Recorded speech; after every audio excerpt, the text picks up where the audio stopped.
સુરત જિલ્લા LCB Kadodara GIDC વિસ્તારમાંથી દેશી કટ્ટો સાથે એક ઇસમ અને કાયદાના સંઘર્ષમાં આવેલા એક બાલ કિશોરને ઝડપી પાડી મહત્વપૂર્ણ સફળતા મેળવી છે. સુરત જિલ્લાના કડોદરા જીઆઈડીસી પોલીસ સ્ટેશનની હદમાં આવેલા તાતી થૈયા વિસ્તારના સોની પાર્ક ખાતેથી સુરત જિલ્લા લોકલ ક્રાઇમ બ્રાન્ચને મહત્વપૂર્ણ સફળતા મળી છે. એલસીબીની ટીમે બાતમીના આધારે દરોડો પાડી દેશી હાથ બનાવટનો કટ્ટો સાથે એક ઇસમ અને કાયદાના સંઘર્ષમાં આવેલ એક બાલ કિશોરને ઝડપી પડ્યા છે.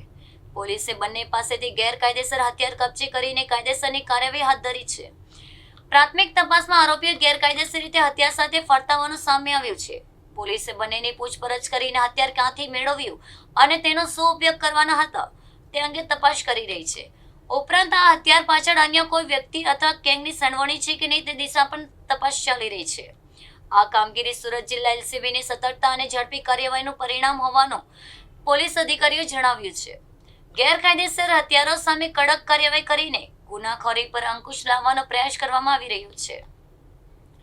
પોલીસે જણાવ્યું છે કે જાહેર સુરક્ષા માટે આવી કાર્યવાહી સતત ચાલુ રહેશે.